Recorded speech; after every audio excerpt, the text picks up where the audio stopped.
അസ്സലാമു അലൈക്കും വറഹ്മത്തുള്ളാഹി തആല വബറകാതുഹു. രമേശൻ സ്വാമി എന്ന കഷായ വസ്ത്രം ധരിച്ച ഒരു വ്യക്തി പരിശുദ്ധമായ ഇസ്ലാമിനെയും മുസ്ലിങ്ങളെയും ഒക്കെ വളരെ പുകഴ്ത്തി പറയുന്നൊരു ഘട്ടത്തിൽ തന്നെ ഞാൻ പറഞ്ഞിരുന്നു, ഇദ്ദേഹം അപകടമാണ്, സൂക്ഷിക്കണം, വിശ്വസിക്കാൻ പറ്റില്ല എന്ന്. പക്ഷേ അദ്ദേഹം പരിശുദ്ധ ഇസ്ലാമിനെയും മുസ്ലിങ്ങളെയും ഒക്കെ മദ്ഹ് പറയുന്ന ഘട്ടത്തിൽ ഞാൻ അദ്ദേഹത്തിൻ്റെ ഉദ്ദേശം അദ്ദേഹത്തിൻ്റെ ഒരു വീടുണ്ടാക്കലായിരുന്നു. മുസ്ലിങ്ങളെ പറ്റിച്ച് പണമുണ്ടാക്കി വീടൊക്കെ ആയപ്പോൾ തിരിച്ച് അദ്ദേഹം പഴയ അദ്ദേഹത്തിൻ്റെ ഉള്ളിലിരുപ്പ് വ്യക്തമായി. അദ്ദേഹം സംഖ്യയായി എന്ന് മാത്രമല്ല, സംഖ്യകളായതുകൊണ്ട് കുഴപ്പമില്ല. പക്ഷേ പരിശുദ്ധ ഇസ്ലാമിനെയും മുസ്ലിങ്ങളെയും വളരെ മോശമായി ചിത്രീകരിച്ചുകൊണ്ട് സംസാരിക്കുന്ന ഒരു അപകടകരമായ അവസ്ഥയിലേക്ക് അദ്ദേഹം എത്തിക്കഴിഞ്ഞു. അദ്ദേഹം പറയുന്നത് ആരാധ്യ വസ്തുക്കൾ ഏറ്റവും അധികം അദ്ദേഹം ആരാധിക്കുന്നതും സ്നേഹിക്കുന്നതും ശശികലയൊക്കെയാണത്രേ. പരിശുദ്ധ ഇസ്ലാമിൻ്റെ കടുത്ത ശത്രുവായി അദ്ദേഹത്തിൻ്റെ ഉദ്ദേശം കഴിഞ്ഞപ്പോൾ പാലം കടക്കോളം നാരായണ, പാലം കടന്നപ്പോൾ കൂരായണ എന്ന് പറഞ്ഞ മാതിരി അദ്ദേഹം പരിശുദ്ധ ഇസ്ലാമിനെയും മുസ്ലിങ്ങളെയും ഒക്കെ നല്ല പുകഴ്ത്തി പറഞ്ഞിരുന്ന ഘട്ടത്തിൽ സത്യത്തിൽ അദ്ദേഹത്തിൻ്റെ ഉദ്ദേശം എന്തായിരുന്നു? പണം ഉണ്ടാക്കലായിരുന്നു. അന്നേ പറഞ്ഞിരുന്നു, സൂക്ഷിക്കണം ഇദ്ദേഹത്തെ. ഇദ്ദേഹം ഈ പറയുന്നത് യാഥാർത്ഥ്യമാണോ എന്നൊന്നും കൂടി അറിയണം. യൂസുഫ് അലി അടക്കമുള്ള ഒരുപാട് നല്ല നല്ല ആളുകളുടെ അടുക്കലൊക്കെ ചെന്ന് ഇദ്ദേഹം വലിയ പ്രശസ്തനായി. ഒരുപാട് പണം പാവപ്പെട്ട മുസ്ലിങ്ങളെ കുറിച്ചിടത്തോളം അങ്ങനെയാണ്. അവർക്ക് ഈ വർഗീയതയില്ല. അവർ എന്തെങ്കിലും പൈസ ചോദിക്കുമ്പോൾ നല്ല മദ്ഹ് പറയുന്ന ഒരാളെ ആവുമ്പോൾ സ്വാമിയാണെങ്കിലും എല്ലാവരും സഹായിക്കും. മുസ്ലിങ്ങൾ അങ്ങനെയാണ്, അവരുടെ മനസ്സങ്ങനെയാണ്. അവരുടെ ഇടയിൽ വർഗീയതയില്ല. കഷ്ടപ്പെടുന്നവനെ സഹായിക്കുക, അത് ഇസ്ലാമിൻ്റെ നിയമമാണ്. ഇസ്ലാം അങ്ങനെയാണ് പറഞ്ഞിട്ടുള്ളത്. കഷ്ടപ്പെട്ടവൻ ആരായിരുന്നാലും, ഹിന്ദു ആയാലും മുസ്ലിം ആയാലും മനുഷ്യനാണവൻ, കഷ്ടപ്പെട്ടവനെ സഹായിക്കണം.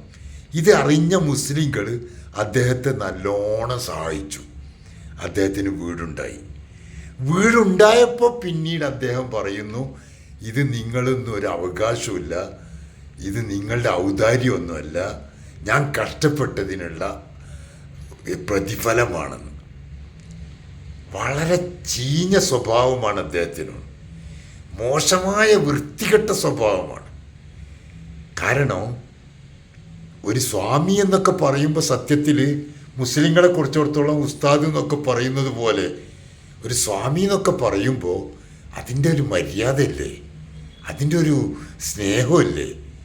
സ്വാമിജി എന്നൊക്കെ പറയുമ്പോൾ വളരെ ബഹുമാനത്തോടെയാണ് ഇന്ത്യ രാജ്യം അവരെ കാണുന്നത്. കാരണം ഹിന്ദു മതത്തിൻ്റെ ആചാരങ്ങൾ കൊണ്ട് നടക്കുന്ന നല്ലൊരു വ്യക്തിത്വം എന്ന നിലക്കാണ്. പക്ഷെ ഇവൻ കള്ളത്തരമാണ്. ജീവിക്കാൻ വേണ്ടി പാവപ്പെട്ട മുസ്ലിങ്ങളെ ചൂഷണം ചെയ്ത് വീടുണ്ടാക്കി സെറ്റപ്പായപ്പോൾ ചതിക്കുകയാണ്. മുസ്ലിങ്ങളൊക്കെ ആക്ഷേപിച്ചു. ബഹുമാനപ്പെട്ട പാണക്കാട് സയ്യിദ് സാദിഖ് അലി തങ്ങളെയൊക്കെ വളരെ തായോളി എന്നൊക്കെ വിളിച്ചുകൊണ്ടാണ്, പാണക്കാട് തായോളി എന്നൊക്കെ വിളിച്ചുകൊണ്ടാണ് അദ്ദേഹം സംസാരിച്ചത്. ബഹുമാനപ്പെട്ട സുൽത്താനുൽ ഉലമ കാന്തപുര ഉസ്താദിനൊക്കെ കാന്തപ്പൻ എന്ന് പറഞ്ഞുകൊണ്ട് വളരെ മോശമായാണ് സംസാരിച്ചത്. ഇത് കേട്ട് നിൽക്കാൻ AP ഉസ്താദിനെ എതിർക്കുന്നവർക്ക് പോലും കഴിയില്ല. കാരണം മറ്റൊരാൾ, നമ്മൾ തമ്മിൽ പരസ്പരം എന്തെങ്കിലും പ്രശ്നം ഉണ്ടാവും, സംഘടനാ പ്രശ്നങ്ങളും ഉണ്ടാവും. പക്ഷെ അതെന്ന് കരുതിയിട്ട് പുറത്തുനിന്നൊരാൾ വന്നിട്ട് ഉസ്താദുമാരെയും സാദാത്യങ്ങളെയും ആലിമീങ്ങളെയൊക്കെ പച്ചത്തെറി പറയുമ്പോൾ അത് സഹിക്കാൻ ആരെക്കൊണ്ടും കഴിയില്ല. അതുകൊണ്ട് തന്നെ ഇദ്ദേഹത്തിൻ്റെ ഉള്ളിലിരുപ്പ് വ്യക്തമായി. ഞാൻ അന്ന് പറഞ്ഞപ്പോൾ എനിക്കെതിരെ ഒരുപാട് ആളുകൾ വീഡിയോ പിന്നെ കമൻറ്റുകൾ ഇട്ട ആളുകളുണ്ട്. കാര്യം അറിയാതെ ഒരാളെ ആക്ഷേപിക്കരുത്, കുറ്റപ്പെടുത്തരുത് എന്നൊക്കെ. പക്ഷേ എനിക്ക് അദ്ദേഹത്തിൻ്റെ ആ ശൈലി കണ്ടപ്പോൾ തന്നെ സൈക്കോളജിക്കൽ മൂവ്മെൻറ്റ്, അദ്ദേഹത്തിൻ്റെ ശൈലി കണ്ടപ്പോൾ തന്നെ അറിയാം, സൂക്ഷിക്കണം, ശ്രദ്ധിക്കണം, ഇദ്ദേഹത്തിൻ്റെ ഉദ്ദേശം സത്യസന്ധമാണോ എന്ന് അറിയണം.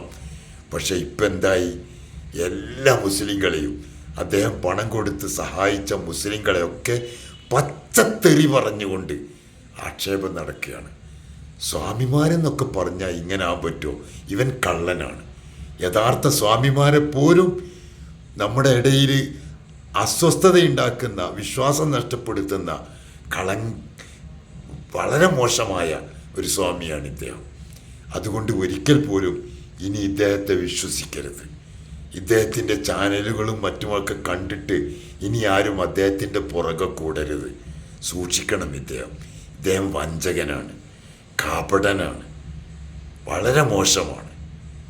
നല്ലവരായ സ്വാമിമാരെ പോലും ചീത്തപ്പേര് പറയിപ്പിക്കാൻ വേണ്ടി ഇതുപോലുള്ള ചില സ്വാമിമാർ രംഗത്തിറങ്ങുമ്പോൾ വളരെ സൂക്ഷ്മതയോടെ ശ്രദ്ധിക്കേണ്ടതാണ് എന്ന് ഓർമ്മപ്പെടുത്തുന്നു.